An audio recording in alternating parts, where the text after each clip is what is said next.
You guys played with more aggressiveness last week. I know that was part of the plan. How much of that is enabled by the fact that you know your offense is going to put up points, so that if you give up a play, so be it, but you want to play aggressively? Yeah, that gives you a lot of confidence, you know. And we tell our guys sometimes, I mean, football's a game of momentum. Where it comes from, who knows?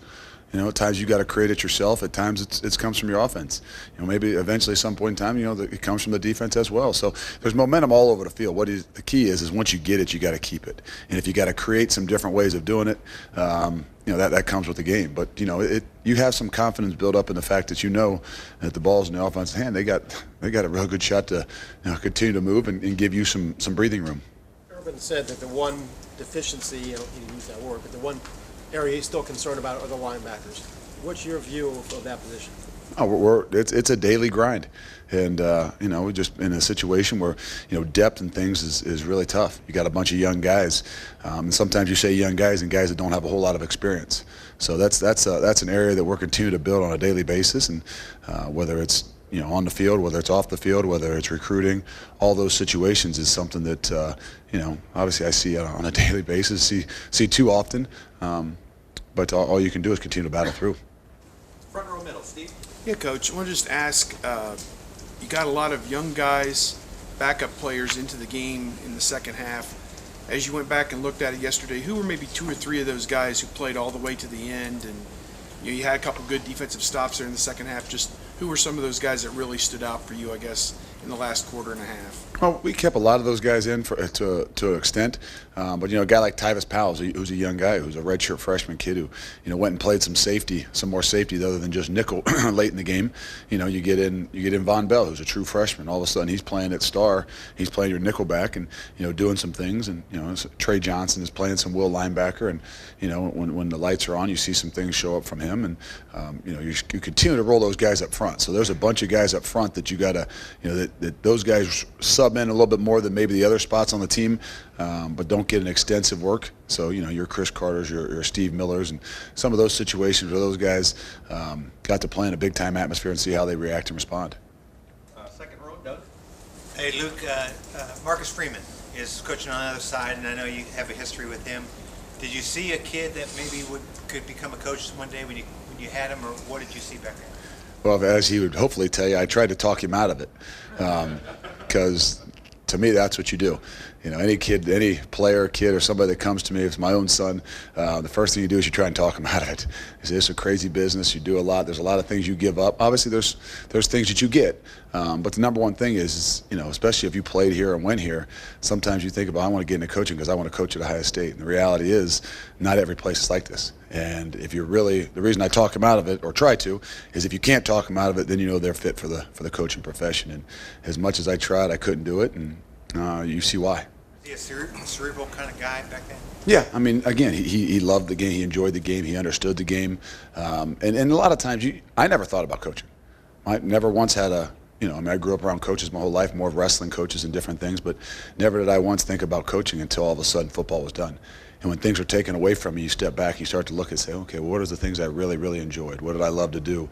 And what do I want to continue to do? And that's, I think, when it comes a little bit clearer to you. Middle, Dave. It sounds like Coach Meyer's a little bit involved with the defense. We were just talking about that, whereas somebody like Coach Tressel wasn't involved at all in the defense. He used to talk about that. He was talking about how he thinks Ryan Shazier is really good at blitzing. What's that like when the head coach is, as the defensive coordinator, what's that like when the head coach is also involved in the defense? I think it brings a lot to us. You know, I mean, the more ideas and the more minds in that room at times, especially with someone that comes from a different perspective. And you know, sometimes coming from that offensive perspective gives you some real insight. And you know, sometimes it's tough at times when they come in and say, I think you should do this, and this hurts us, and this hurts us. But the reality is, it elicits some conversation. And we're always, you know, you're in this business because if you take a day off, you're losing ground in what you're doing. You know, so you're always looking for new ways and new ideas and things that are difficult. So, you know, and I think that's a different perspective that he brings and gives to us on a daily basis. So we warrant it. We really enjoy it. Sometimes it's tough, but the reality is it makes us better. Front row, Tim. Yeah, look, a couple things. Number one, what do you remember about Coach Hazel more than anything else that stood out that allowed him to be a success at Kent State, and now he's taking on this challenge at Purdue to turn that program around? What stood out about him? I think probably the number one thing you'd say is he believes in what he does. great confidence in what you do. And I mean, there's a million different ways of doing it. I'm sure, as you guys have covered and you see. I mean, every coach is different in his own way, and there's not one formula that says this is the way to be successful. And when you go and do it yourself and you have success, obviously it's a lot easier to show. So I think when he left out of here, I said, the reason he'll be successful is because I know he knows what he's doing, but more importantly, he knows why he's doing it. And he's not going to change on a daily basis. The consistency of who he was and what he does, I think, is what you'll eventually see. And the other thing, Pitt Brown with that interception, much has been made of losing Christian Bryant, the void it left leadership-wise and everything else. What does it do for Pitt Brown to have a big play like that that kind of turns a game, but also what does it do for the confidence of the defense to know they've got another guy back there? Well, football's a game of momentum. And it's a game of, when you have it, you got to keep it. And that's probably one of the tougher things as a young group is creating that momentum. Sometimes we got to get it from our offense. Sometimes we got to get it from whoever. The reality is we got a big play in the first drive. Where it came was even bigger. But the reality is that whether it's great for Pitt Brown, it was great for the entire defense, it was great for the entire team. It created that momentum. It created that energy. It gave us some of that confidence that, hey, even if people move the ball, what you got to do is you got to force them to get in the end zone. And when you have a shot at something, you got to make the play. So I'm sure it's huge for his confidence, but it's huge for the confidence of the whole group as well. Far left, Rusty. After that 2011 season, there was a lot of people were really disappointed, thought that the program was at its bottom. Could you have ever foreseen this? It has not lost since. And it's hard to look back and to think about, some of those things. But the reality is there, like Coach will tell you at times, you'll hear him say that there's not bad teams.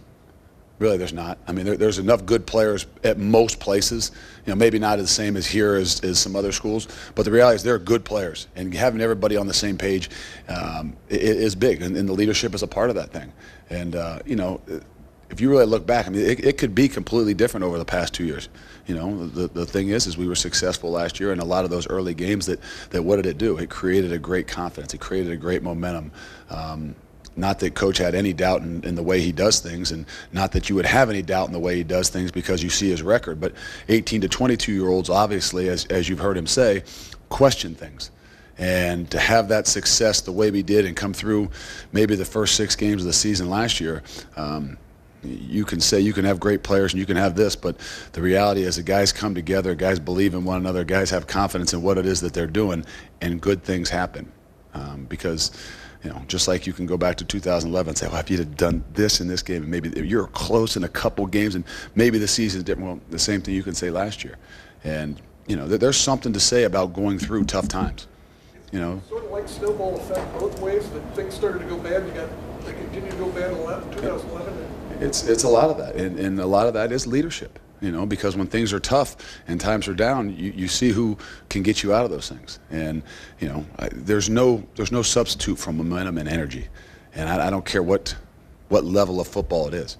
And you can see that's what has gained. That's what we have gained over last year, over this year. That we probably lost as much as anything in 2011. And and how do you, if you're going the wrong way, what do you got to do? You got to do something to create it the other way. Whether you have great leadership that can pull you out of it, whether you got to make a play, whether you have to have some drastic something that happens to get guys back on track. So there's a lot of psychological things that are involved in it. Belief in what you're doing is one of those big things. But people are truly buying in and having that ability to continue to, when you have the momentum, to keep it, and if you don't have it, find a way to get it. Front row left, Doug.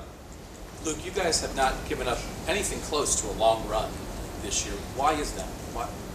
You did well. Well, hopefully we learned from last year. I mean, the greatest thing you can say is, you learn from the things that you don't do well, and you learn from your mistakes. And I think after last year, early in the season, that was one of the big things that we had a problem with. And, people can say it's tackling, people can say it's this, but the reality is it's a leverage issue, and it's guys with great effort to the football. And when you're playing hard and you're playing fast and you're playing with great leverage, you can still give up runs and yards, but the reality is you're not going to give up the big ones. And when you don't give up the big ones, you got a chance to be successful. And I think that's probably the biggest key to what we do is, hey, keep the ball in front of us, make sure we're running ourselves inside out, and if you be aggressive. Everybody talks about, well, missed tackle. Yeah, this. No. We can't worry about missed tackles. You miss a tackle with good leverage, and you got 10 other guys, 9 other guys coming to the football. When you start worrying about, well, I got to make this tackle, which you've seen some in the big field, in the open field, and guys hesitate and wait. It's a lot harder to make the tackle when you hesitate and wait. So having that belief and that confidence in one another and playing with great leverage and learning from your mistakes is a big part of it. What you've seen, either looking at Purdue and their offense on film so far, or just what you know of Darrell Hazel from being around him here, does he remind you of Jim Tressel in any ways? Well, one of the greatest qualities I think that he got and had and probably grew from with Coach Tressel is consistency.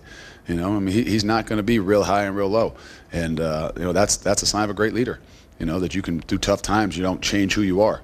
And that's what I know about him. So it's not like he's going to be down or he's going to do something crazy or something different because they're in the situation that they are. That you got to battle through tough times, and when you're consistent, your young men learn, and they learn that from you.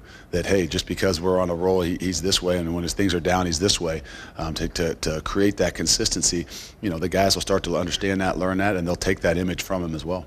2 more questions. Todd? Luke, with the way you guys are playing right now defensively, is there any personnel grouping, package, scheme that you have a reluctancy to call? No. I mean, the biggest reluctancy to call something is whether it's any of us calling. It doesn't really matter. But the reality is what our guys understand. What we know and what we understand as coaches doesn't really matter. We got to continue to focus on the things that those guys understand. And when they understand what they're doing and have have an idea of not just what they're doing but why they're doing it, then they can play a lot faster. And I think that's what gets lost in the whole part of this is, hey, what about the scheme? No, it's not about the scheme. It's about the guys being in a position that they can be successful.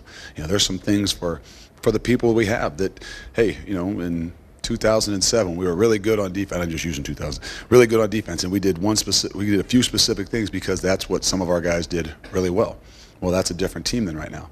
Whether it's a Mike linebacker or Will linebacker or Leo or Viper or whatever you want to call them, we got to continue to figure out what it is that our guys do well, and let them build off of that, as opposed to ask him to do something that, well, in theory it should work, but the reality is we're asking him to do something that he physically might not be able to do. And last question, Austin. Luke, is there something aside from Shazier's athleticism that enables him to be such an effective blitzer? No, instincts. I mean, blitzing is about timing. And guys that got great timing and understand the, blocking schemes and an aiming point to where they're going gives them a lot better opportunity to be successful. I mean, we've had some really fast guys that are not good blitzers. We've had some really slow guys that are really good blitzers. And it's a knack. It's something that comes down to, like I said, timing and aiming point in order to be a great blitzer is something that is sometimes tough to teach. Obviously, they can get better at it, but sometimes those are things that are really natural in what they do. Luke, I'm sorry, Devin Bogard, Coach Meyer mentioned it, for a kid like that, I know you'll I know, for sure. For you. He got such praise early on, had the injury to have another ACL like that. Coach Meyer did mention it. I didn't know. He said he's going to have surgery this week.